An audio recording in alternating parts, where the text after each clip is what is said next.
नहमदुहु व नुसल्ली अला रसूलिहिल करीम अम्मा बाद फ़ऊज़ु बिल्लाहि मिनश शैतानिर रजीम बिस्मिल्लाहिर रहमानिर रहीम। हाज़रीन और नाज़रीन, आज हमारा चौथा लेक्चर बिगड़ी नब्ज़ और मुतासरा मकाम, 6 नब्ज़ें कुल इमराज, 6 नब्ज़ें 6 सबाक उस्तादुल हुक्मा हकीम सैयद निमत अली शाह साहब के 6 सबकों में से जो चौथा सबक है, आज उस पर बातचीत होगी। ये बात याद रखें कि जब इंसान बीमार होता है, बात मुख्तसर होगी, वज़नी होगी और इंशाअल्लाह ऐसी बातें आपको कभी कभी ही मुयस्सर होंगी। जब इंसान बीमार होता है तो सबसे पहले जो चीज़ उसकी मुतासर होती है वो मिजाज मुतासर होता है। हम जब किसी दोस्त को, किसी अजीज़ व अकारब को मिलते हैं तो हम कहते हैं जी आपके मिजाज कैसे हैं। तो मिजाज का मतलब है लज्जत, इसके नीचे लज्जत होती है कि आपके मिजाज कैसे हैं, आपको हर चीज़ खुशबाश है, आपको हर चीज़ की लज्जत आ रही है, ठीक ठाक है, इसे कहते हैं मिजाज। तो मिजाज के बाद, चूंकि मिजाज ने खुराक जो है वो देनी है इखलाक को, तो जब मिजाज दुरुस्त होगा तो इखलाक दुरुस्त होंगे। सबसे पहले मिजाज मुतासर होगा, उसके बाद इखलाक मुतासर होंगे और इखलाक से अज़ा बनते हैं। फिर जब मदारज मर्ज आगे जाएंगे तो उसके बाद उसके अज़ा मुतासर होंगे और अज़ा से अरवा पैदा होती हैं। अज़ा मुतासर होने के बाद फिर चौथे दर्जे में अरवा मुतासर होंगे। उसके बाद उसकी कुव्वत पे असर पड़ेगा, कुव्वत कम हो जाएगी और एंड पे उसके अफ़आल पे, काम करने के अंदाज पे, काम करने पे जो जिस्म के अज़ा काम करते हैं वो लटक जाएंगे और फालज हो जाएगा। और फालज यकदम नहीं होता, मदारज मर्ज तय करते करते आखिरी स्टेज होती है। तो सबसे पहले जिस्म में तुर्शी पैदा होगी, हवा पैदा होगी। एक तो उजलाती गुद्दी, उसका अपना एक मकाम है, उसका मिजाज, उसकी इखलाक, चूंकि वो हवा है, खुशक है, लेकिन हर तहरीक वाले मकाम पे जो चीज़ होती है, चाहे वो असाबी तहरीक हो, चाहे उजलाती तहरीक हो, चाहे गुद्दी तहरीक हो, वहां पर हवा होगी। जहां तहरीक होगी वहां हवा होगी। अब तुर्शी के बाद तस्कीन का अमल जो है वो शुरू हो जाएगा। तो तस्कीन वाले मकाम पे गैर फितरी मवाद जो है वो रुक जाता है और वहां नमक पैदा होता है।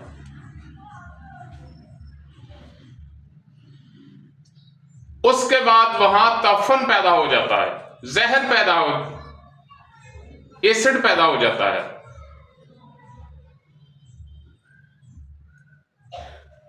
और एसिड के बाद नमक और एसिड ये तस्कीन वाली जगह पे पैदा होंगे। उसके बाद अगर यहां इलाज ना किया गया तो जहर पैदा हो जाएगा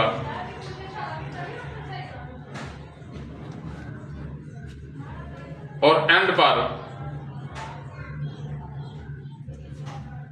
उसके अफ़आल जो हैं वो मुतासर होंगे। तो जब आपके पास कोई मरीज आता है तो सबसे पहले आपने उसकी उम्र की नब्ज़ जो है वो देखनी है कि ये किस उम्र में है और उसकी सेहत वाली उम्र जो, सेहत वाली नब्ज़ जो है इस उम्र की वो क्या होनी चाहिए। उसके बाद आपने मर्ज का दर्जा देखना है तो नब्ज के 6 दर्जे हैं। पहले मकाम पे लज्जत,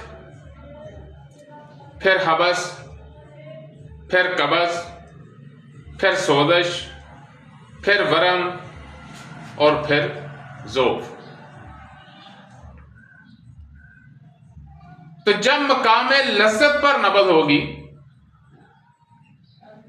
तो मजाज मुतासर होंगे, और जब हबस के मकाम पर नब्ज होगी तो इखलात मुतासर होंगे। जब कब्ज़ के मकाम पर नब्ज होगी तो अज़ा मुतासर होंगे, और जब सोजश के मकाम पर नब्ज होगी तो अरवा मुतासर होंगे। जब वरम के मकाम पर नब्ज होगी तो कवा मुतासर होंगे, और जब ज़ौफ़ के मकाम पर नब्ज होगी तो अफ़आल मुतासर होंगे। तो आपने ये देखना है, अब आपकी आसानी के लिए 6 को 3 में तकसीम कर रहा हूं। लज्जत और हबस ये तहरीक की मदारज मर्ज हैं, ये तहरीक के दर्जे हैं, लज्जत और हबस। और मलयन और मुसहल तस्कीन के दर्जे हैं, और वरम और ज़ौफ़ तहलील के दर्जे हैं। तो सबसे पहले आपने देखना है कि नब्ज़ में ठोकर मजबूत है या तेज है, या इसमें सुस्ती है, कमजोरी है। आपने और कोई चीज नहीं देखनी, एक चीज तो ये देखनी है कि नब्ज़ कितनी उंगलियों पे है, बस एक ही शर्त काफी है।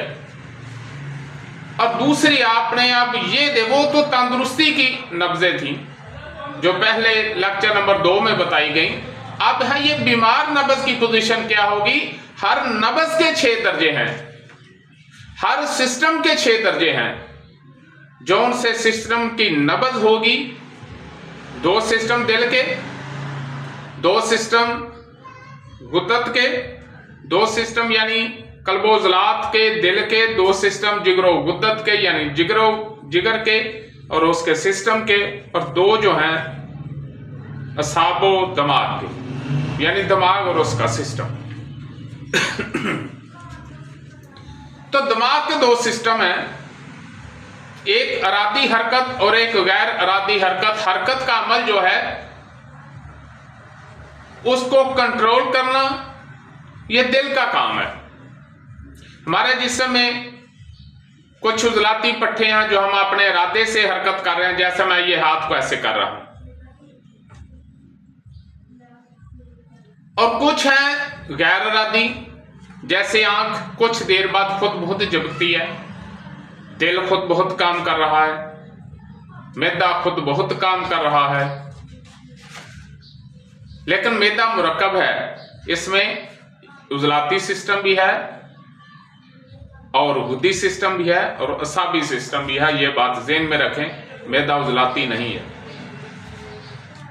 फिफड़े हैं और दिल बजाते खुद है गैर इरादी सिस्टम। फिफड़ों का गैर इरादी सिस्टम है, खुद बहुत सांस ले रहे हैं। दिमाग के खबरसां और हुक्मरसां, दिमागो साहब के 2 सिस्टम, खबरसां और हुक्मरसां। अरादी हरकत और गैर अरादी हरकत, ये दिल के 2 सिस्टम हुए। और गुद्दत जाज़बा और गुद्दत नाकला यानी ग़ज़ा को जिस्म में हजम करना और फासिद मवाद का जिस्म से पेशाब, पखाना और पसीना के जरिए और आंख और नाक के जरिए जिस्म से बाहर निकालना, यह ड्यूटी है जिगर की। तो सबसे पहले आपने आपने देखना है अगर नबज की ठोकर मजबूत है तो फिर वो लज्जत और हबस के मुकाम पर होंगे, तहरीक की अलामात होंगी। अब इसकी एक इब्तदा है, एक इंतहा है।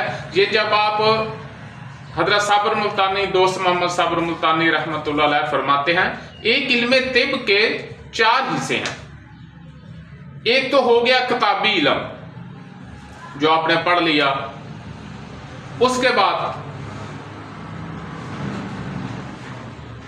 फिर नजरी इल्म, आपने किसी उस्ताद को देखा, फिर उसके बाद इक्तसाबी इल्म, फिर आपने अपना तजर्बा किया, और फिर इल्म वहबी अता होता है अल्लाह की तरफ से।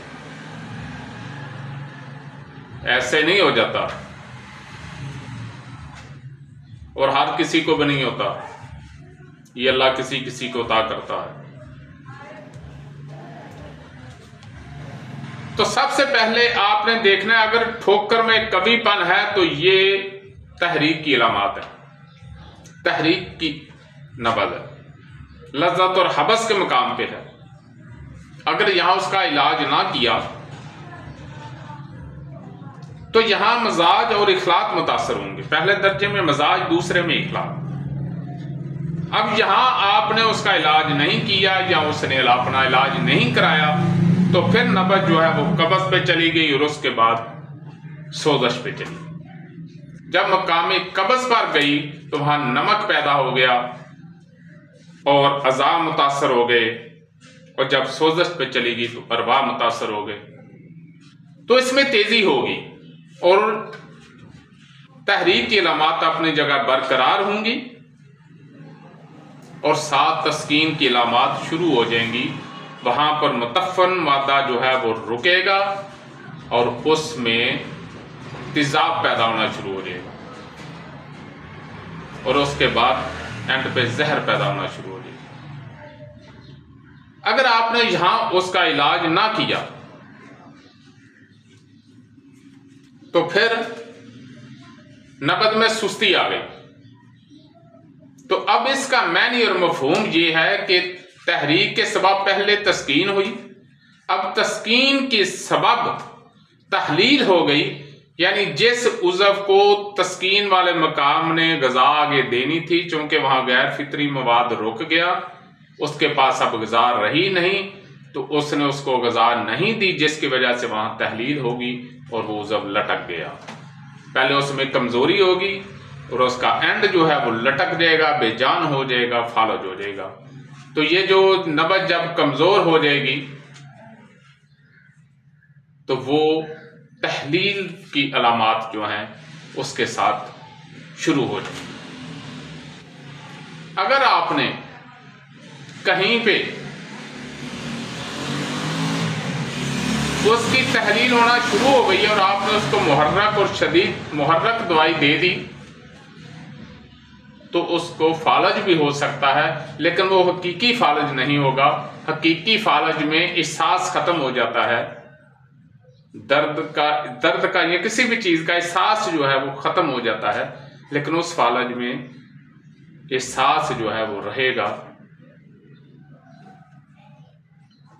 तो आपने ये बहुत इंतहाई अहम लेक्चर है कि आपने जब देखा कि उसकी नब्ज में कवीपन है तो आपने उसको अलामात बतानी है तहरीक की, और जब उसमें तेजी आ गई तो फिर आपने उसको तस्कीन की अलामात भी साथ बतानी है।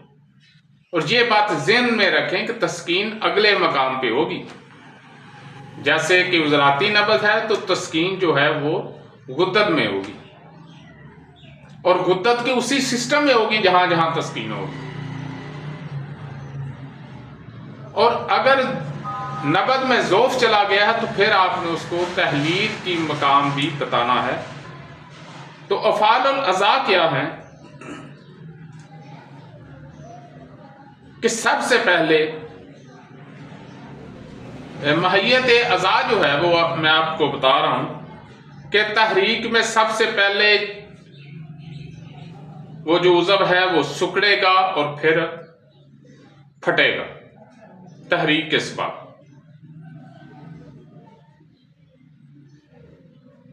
और तस्कीन के सबब पहले वो फूलेगा गैर फितरी मवाद के रुकने की वजह से, और उसके बाद रिसना शुरू हो जाएगा, कब्ज और सोजश।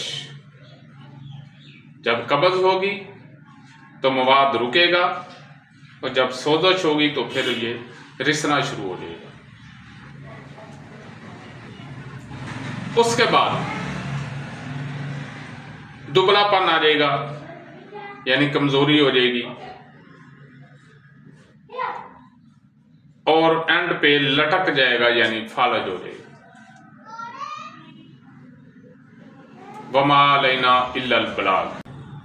नाज़रीन, अगर आपको हमारी वीडियो अच्छी लगी तो हमारे चैनल को सब्सक्राइब करें, लाइक करें, शेयर करें, ताकि कानून तिब और कानून फितरत के मुताबिक हमारी हर वीडियो आप तक पहुंचती रहे। शुक्रिया।